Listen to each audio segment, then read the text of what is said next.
Hey everyone, thanks for tuning into this standard gameplay of the Rakdos Inti Midrange deck. This is going to be a little bit of a different style video as I'm using this for prep for my RCQ this coming weekend, and it's going to be more of a learning and figuring things out thing rather than somebody who knows the ins and outs of their deck and knows exactly what to do. So my sideboard plan is not solidified, my gameplay is going to be a little bit sloppy, but if you'd like to learn along with me and check out my thought process on this, enjoy the video. You could also find the deck list all together up here. I posted a different video about that so you can see what I'm playing and then pop back to these videos to see how I play it. Let's tune in. Hey everybody, Optimist Tom here. Going to be jumping into some standard best of 3 gameplay on Arena, testing out the Rakdos Midrange Aggro Inti deck that I'm probably going to be playing in some RCQs upcoming. So let's see what we got here. 2 lands, bunch of 2 drops, and a 3 drop. I like being able to keep these kinds of hands. The Discover version, I usually wanted to get up to 3 mana, but there's a lot of 2 mana variety in this version, so I play Rust's Fence on turn 1 and a Swamp, and then play Deep Cavern Bat if I'm playing against something like potentially Esper or Control. So I'm very tempted to slam Cavern of Souls on Bat if they hold up 2 mana, but we'll have to see. Does look like it's gonna be more of the Esper deck, so as much as I do want to just slam Deep Cavern Bat, I may wind up just going with Tenacious Underdog because I'm okay if that one winds up getting counterspelled. If they do counterspell the Deep Cavern Bat, I do get something out of their hand, and on the off chance that they have to just use like Cut Down or something, I'd much rather them use it and see their hand. So talked myself out of playing the Tenacious Underdog. Let's just play the Deep Cavern Bat. Mostly I want to pave a way for Inti and Gix. Oh, so they are a Picklock Prankster. So, okay, so they're some sort of Ledger Shredder deck. So they'll take the cut down, and then I get to see their hand, which means I take the cut down. So now they'll have to Bitter Triumph, and they only have to consider, so there's no counter magic that we saw. So it looks like they're playing more of just like a tempo-y style thing. So they play the Picklock Prankster, and so we do have to worry about a Bitter Triumph, and we do have to worry about them drawing into a potential removal spell, but we don't have to worry about them slamming something like removal onto our Deep Cavern Bat right now.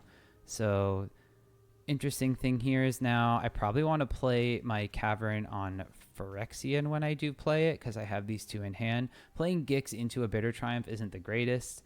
They do wind up having to discard a card or pay 3 life, so I think the play is just going to be I don't even want to attack with the Deep Cavern Bat. If I play the Inti, that does bait some removal, but the Inti is pretty good at giving things counters.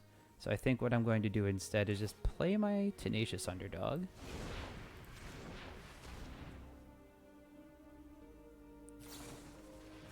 And they consider.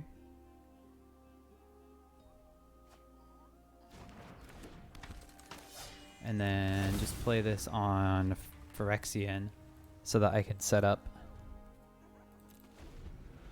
a potential Archfiend of the Dross, which Archfiend will definitely bait out the Bitter Triumph.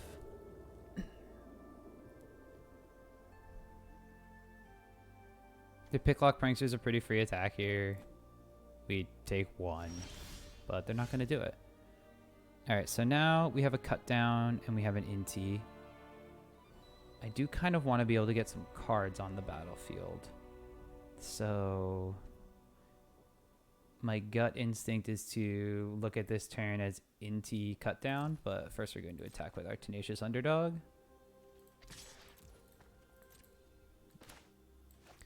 Not drawing a land here means that like can't just play Geological Appraiser, which would be great into Bitter Triumph because we wind up getting something else in return. If I did want to play Inti, I probably wanted to do that pre-combat. So now I'm probably just priced into passing and then cutting down later. A second Picklock Prankster. Okay. Let's see what they get. Okay, so we have the Haughty Djinn. So this might be Mentor with Ledger Shredders. This might just be some sort of tempo style deck.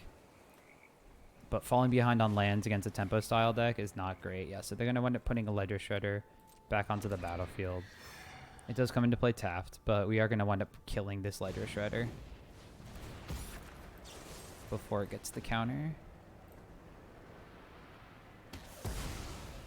Sadly, they still wind up having 2 mana available for Bitter Triumph, which kind of stinks for us.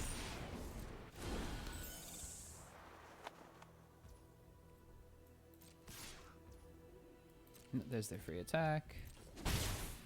Cool. Ideally, I rip a land. Okay, so it's not a land, but it is a 3/2, and a decently menacing 3/2 at that. So if I go Inti before tax, they kill it with Bitter Triumph.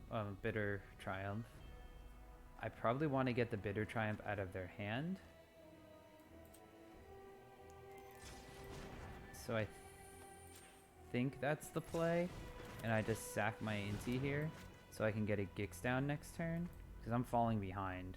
I need to be able to try to draw cards or do something here. Oh, okay, so I actually get the Inti trigger here. So let's get rid of... I'm tempted to get rid of the Bitter Triumph, just because I don't think the spot removal...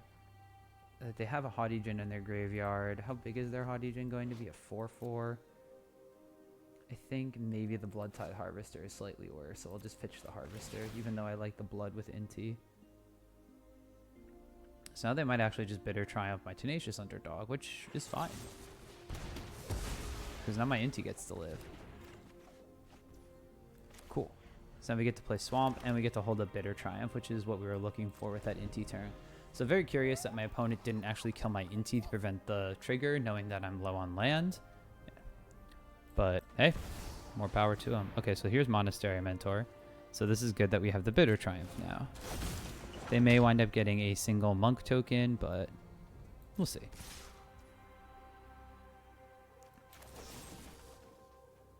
Let's discard a card. So I want to kill this. And I will probably discard... Appraiser represents 2 spells, which is pretty good against a tempo deck, but Archfiend of the Dross is just a very large thing. So...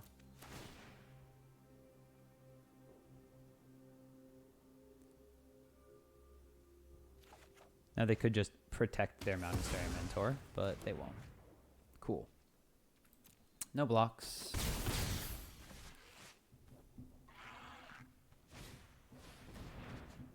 Okay, so now they're tapped out. So swinging with Inti, discarding second Inti, making this 3 is pretty powerful. A double block doesn't kill it then. I could also then play Archfiend and pass. I can play Gix and draw a card unless they block. But I think I'm in a position right now where I kind of just want to play the Archfiend. Cool, and we'll get an untapped land, which is nice.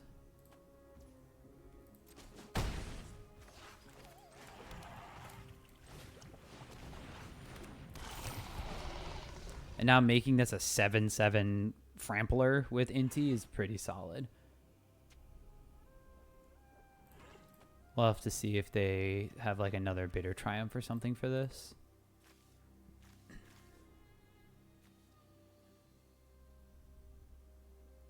This is a matchup I was kind of worried about. Okay, so they recommissioned a Monastery Mentor. Are they going to have a Mentor army? Removal spell, I guess, is what they have. But I don't think I want to blitz this. Blitzing trades with Mentor, but if they play a spell, it doesn't really matter. I think all I really want to do is get an attack off here and give it trample. Maybe opponent doesn't realize that this gets trample.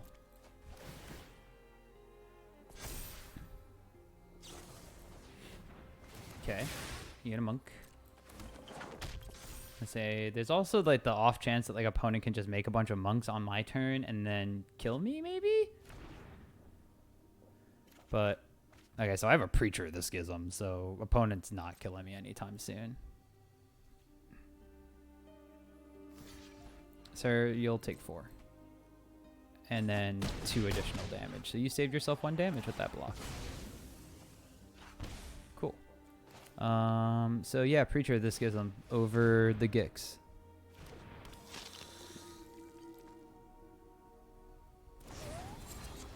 I feel like playing to the board in this standard is super important. So this Inti version with more creatures just feels better. My opponent is playing spells turn into creatures and, oh, a second Monastery Mentor. So opponent has a lot of cool stuff. There's an Otherworldly Gaze and a Sleight of Hand. So opponent's going to be able to do 2 more. But if I block with my Preacher of the Schism, my opponent is going to go to 3 and then die. So opponent is doing a lot of stuff and showing me a lot of their deck.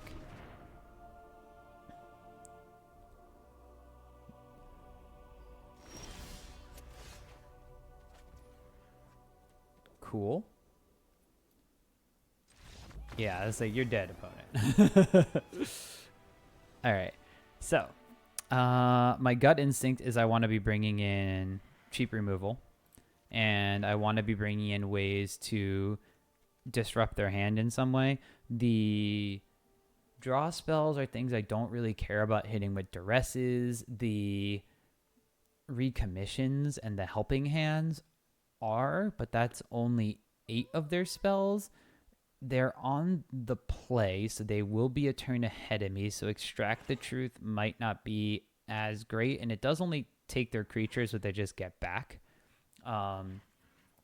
This is probably a matchup where Brotherhood's End actually seems pretty good because their things are not very large besides, I mean, if they have Knives, if they have Haughty Djinn, sure. I'm going to take the Brotherhood's End, though. Same thing, I'm going to take some Gix's Commands, and I'm going to take this Aclazotz, and I think I'm going to try to play this one without the Lilianas. They just have too many tokens, so the Lilianas aren't that great. There was a Gix that was sitting in my hand for the entirety of the game. I think that was just because of the lines that we took, but I am going to try to take one of those out as well. Additionally from that, what else do we want to do? Like the Duresses and the Extract the Truths maybe come in on the play as opposed to on the draw. I think we just honestly need to try to go a little bit bigger than they do. So maybe we wind up trying to cut down some of these smaller things. Like, I'm running out of time for my sideboard, and I didn't necessarily have a full sideboard plan against Esper Mentor. The third Shieldred maybe doesn't wind up coming in. Like, maybe I just they have a ton of card draw spells though, and like this might be the one area they come in. So maybe I just take some things out that die to Brotherhood's End. Maybe the Appraiser isn't as great here as I'm thinking because the 2-for-1s might not be the greatest. And I think maybe I cut down on 2 Bloodtide Harvesters and a Tenacious Underdog. I might be going down. I'm going down 4 creatures total, putting in a bunch of board wipes. The Gix's Commands might be incorrect because of their Tempest magic, but we'll see. I could always, if I get to a point where Gix's Command is uncastable, I just take them out and put some creatures back in instead.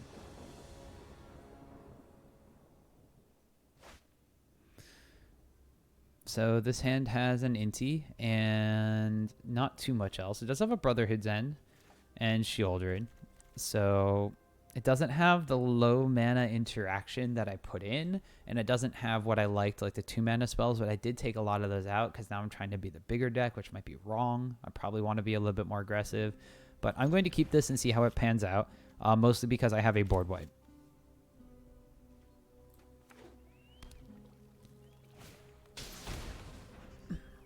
Sleight of Hand. Cool.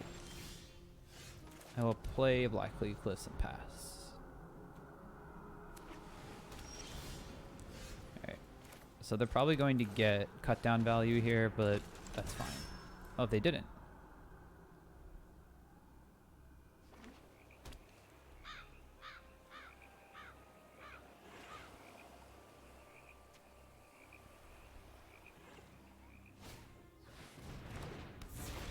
Okay.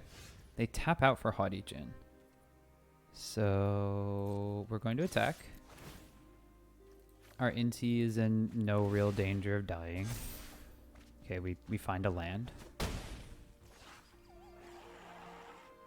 So we'll just...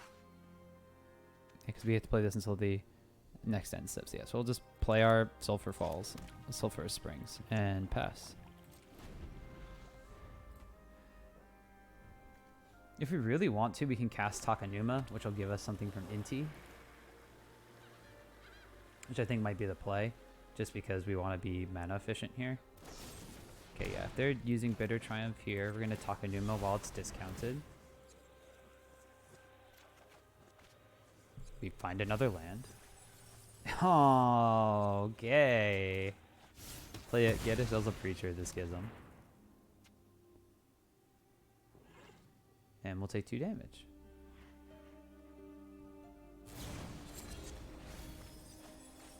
I'm going to take more than 2 damage. No, we're taking 2 because they only milled over 1 spell. Cool.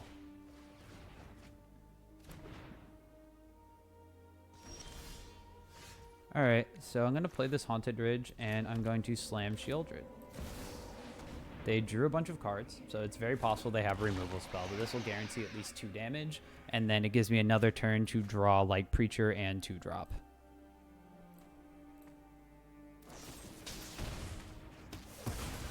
Okay, well, they kill it.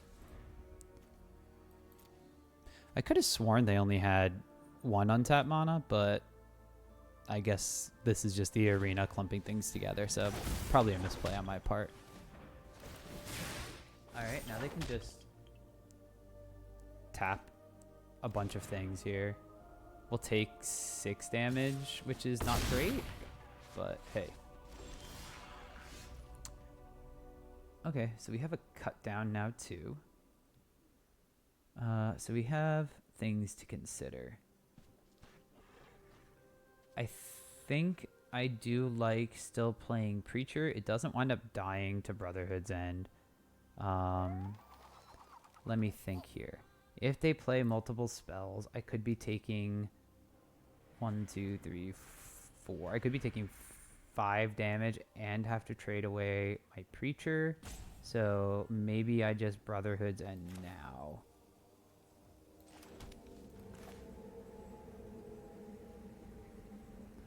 See, I could also just play Preacher and cut down though, which I think is the play.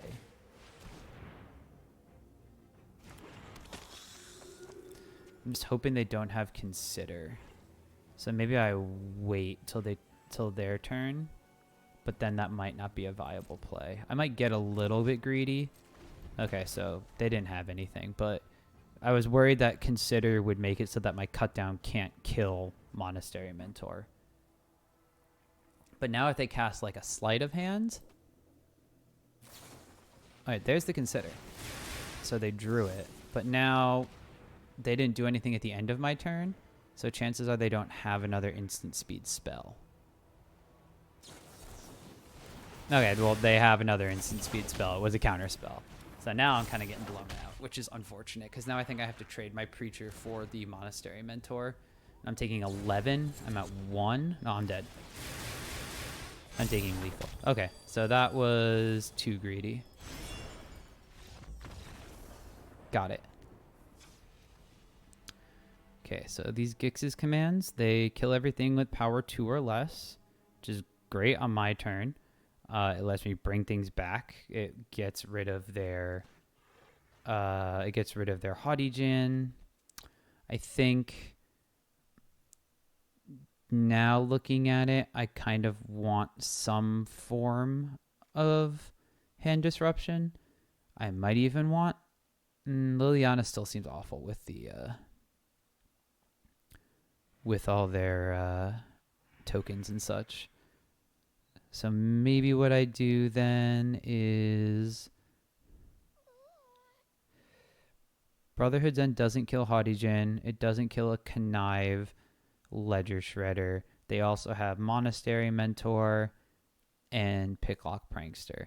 Let's just do the Gix's commands. And let's play 2 Duresses. Although I'm also on the play, so there's the chance that I really want to be playing some more creatures. So maybe we'll just go down 1 and put our 3rd Blood Tithe Harvester back in. See what this does. There's a chance that I probably should put the 3rd Gix back in because they're a tempo deck and I want to be drawing cards to try to keep up with ahead of their curve, but this is not the worst hand. I can just play Tapped Haunted Ridge on 1 and then Deep Cavern Bat on 2. So I think Deep Cavern Bat is like the card I need, but it does look like my opponent mulligan there. I think that's what that animation on Arena means. I'm not entirely sure. Okay, so yeah, they did mulligan. Probably if I knew / paid attention to the fact that they had 2 untapped mana that turn, I would have played Preacher over Shieldred, and then Shieldred probably would have lived. Okay, so I don't have removal in my hand, and they wind up having Haughty Djinn and 2 ways to get it back. I'm really tempted to just take their... I'm just going to take their card draw, though.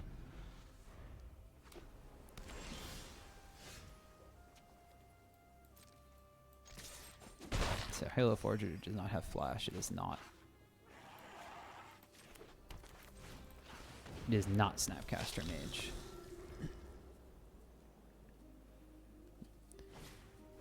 Oh, there's their Charter Course. Looking for a land. Taking the Charter Course was right. Alright, well now they can play land and bring back the Haughty Djinn. That's fine. We're going to attack into it with a Preacher of the Schism. We'll draw a card. It'll be a bitter triumph.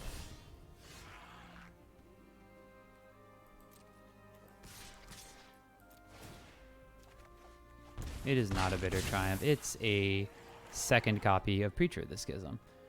So from this standpoint, I'm tempted to... I'm just going to slam Shieldred. I have 2 of them in my hand. I could play Archfiend of the Dross. Archfiend is bigger than Haughty Djinn, but I think I want to play Shieldred and then follow it up next turn with an Archfiend of the Dross. Because if they use their entire turn here to remove Shieldred, that's fine by me. They discard their Halo Forager. They can potentially recommission it, but then they can't cast anything. Hey.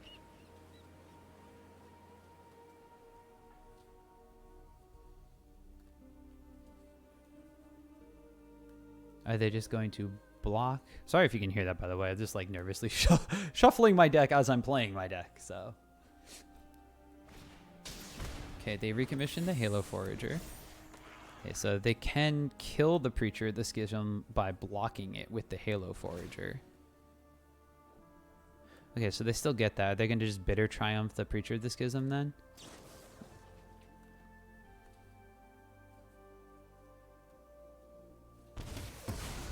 I think I'm okay with that. And there's no attacks. So... going to do the same thing then and just slam Shieldred and pass.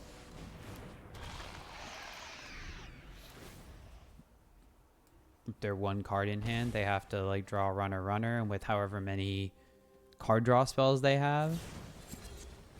Okay, well that's like their best one. They have a cut down, so they can cut down my Deep Cavern Bat.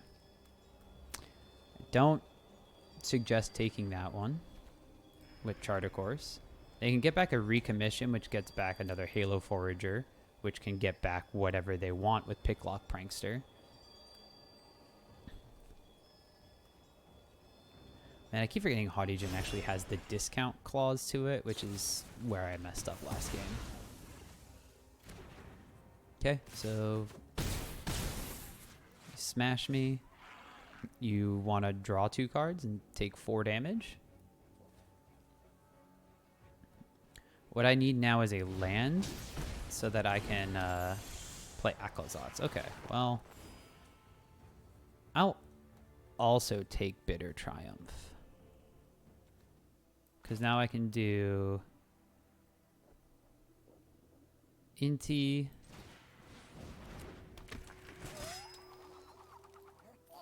We can attack. we can discard Preacher of the Schism. Get a Trampling Sheoldred with a second copy of Sheoldred. So if they block, now my question is, do I Bitter Triumph the Picklock Prankster? Because if I do that, 5 damage tramples over, and they go to 1. So yeah, that's the play. Just put them at 1. And then I'll kill this. I'll discard the Archfiend because I think I want the Aclazotz. It's also pretty good. Opponent goes to 1. So they just need to remove Sheoldred or they die.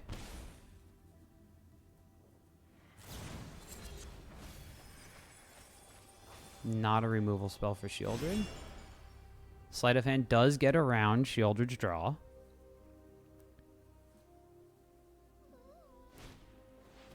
Oh, okay. Well, opponent decided to go out on their own terms, I guess. All right. Well, opponent decided that they were going out on their terms. So that was a match against Esper Mentor. We made a little bit of an error, not accounting for the cost reduction from Haughty Djinn. And I'm still not entirely sold on what my sideboard plan was correct or not. So I'm just going to have to keep playing this matchup and try to figure out what it was. But the Inti seemed really good. The Preacher of the Schisms were really good.